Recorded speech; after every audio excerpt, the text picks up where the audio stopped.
Saddened by his friend's death, Jack Irons quietly announced that he was leaving the band. And he left, and sort of Flea and I looked at each other and we said, you know, what do we do? My friends are so depressed. After losing their guitarist and drummer, only two of the Chili Peppers' four founding friends remained. But Anthony and Flea decided to carry on. We knew that we weren't done yet. We knew that the life of the Red Hot Chili Peppers, you know, still had untapped creative energy, you know, that we didn't want to go to waste. And he and I were still best friends. For a new guitarist, they didn't have to look any further than one of their biggest fans, 18-year-old guitar prodigy John Frusciante.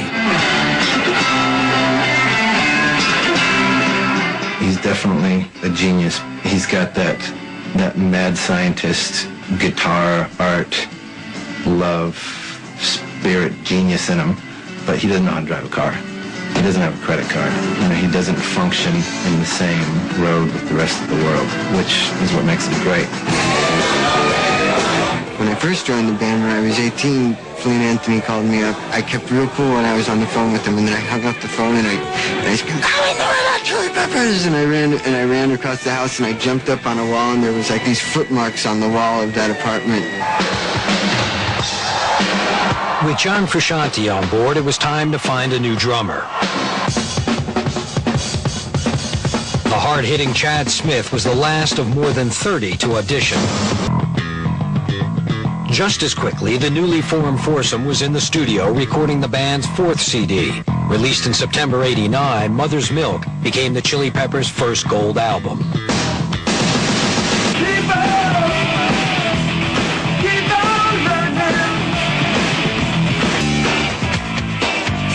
Hits like Knock Me Down kept Mother's Milk on the U.S. charts for over 8 months.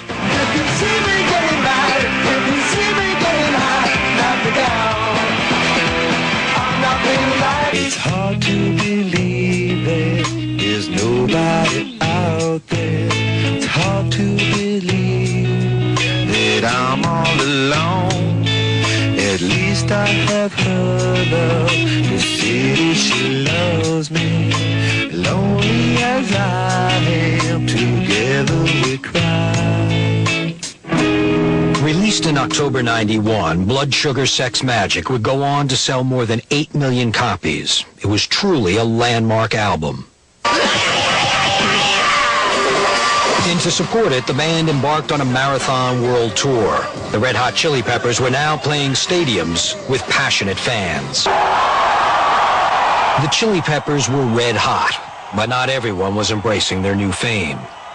I just didn't like the way everybody was responding to the success that we were having. I was confused myself about how to deal with it, as everybody was.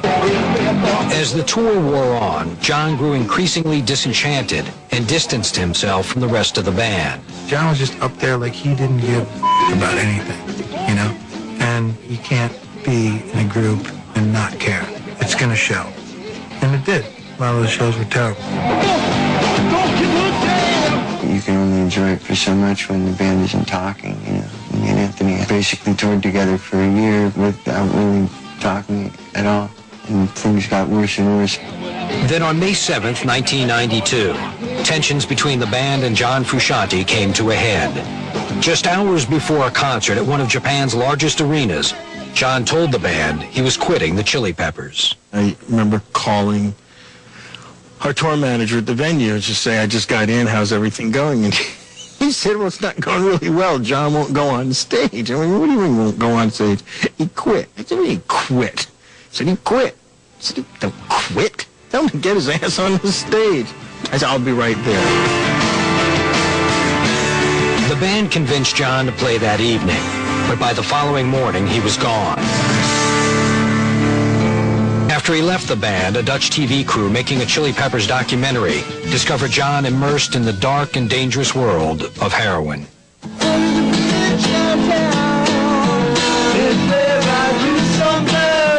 He said he had never so much as sampled the drug before leaving the band, but in a few short months, heroin had taken hold of his life. Now, you just said you're using heroin. I mean, what does it mean to you? It's just a way of making sure you stay in touch with beauty instead of letting the ugliness of the world corrupt your soul. He was pretty out of his mind, as I have been many times in my own life, so, very easy for me to know that place where you just don't relate to the rest of the world, and, nothing really makes sense. I thought I had lost a friend forever, and I don't want him to die, so I prayed for him.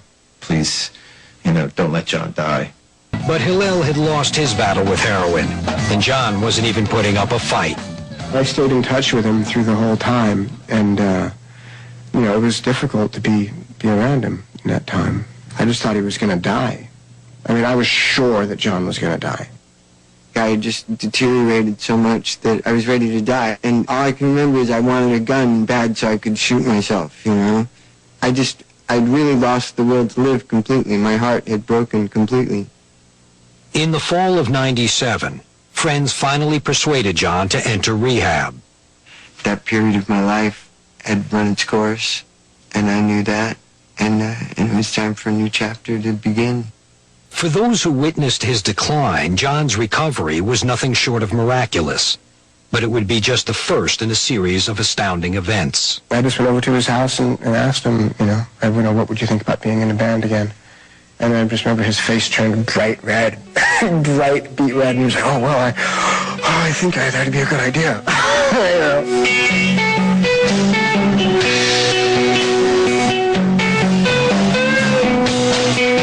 In April 1998, after a 6-year absence, John Frusciante reunited with the rest of the Red Hots, and the band embarked on a new chapter. Now he is the most focused, dedicated, awesome, awe-inspiring artist that I know. I mean, it's like someone who I'm absolutely challenged to play with because he's so good, and he's so smart, and he's so on it, and it's just amazing. It's really amazing. We're not taking it for granted and really, realizing what we've got and how special it is. It was really the best. It was like, having someone die in your family and then come back to life.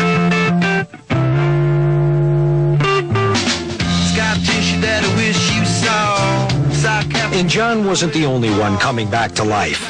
After years of chasing his own demons, Anthony says he too has dealt with his addictions. I finally was able to get honest with myself and say, you know what, you're just a liar if you think you can go out and do that and not destroy your life and everything around you. Whereas before I kept thinking somehow I could get away with it, somehow I could manage it, somehow I could control it, which is basically lying to myself.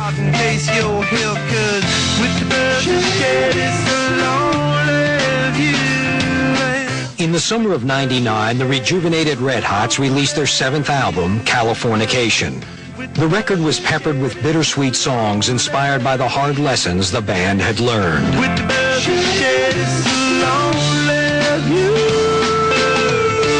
For us, it's really about always staying true to our hearts and always being open to grow, even though it's painful, because growth is always painful. How long will I slide? For the Peppers, pain paid off. Headlined by introspective songs like Scar Tissue and Other Side, Californication became the group's most popular album to date, selling a stunning 13 million copies worldwide.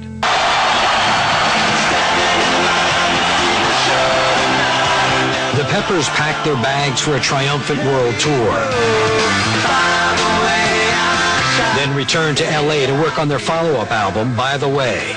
Is set for release in July of 2002. We spent a lot of time in the rehearsal studio just going over every note and trying to find the most simple, beautiful way we could to express, the most complex feelings. The music we've done now has surpassed my expectations of what I would have thought we were capable of doing. Heavy glow. We don't have any limitations on ourselves anymore. We have all this time behind us to look at and to see where we've made mistakes and what we've done to hurt ourselves or to hurt the band. And it's like now we can be together and we know the bottom line is the love and respect for ourselves and for our music. It's understood that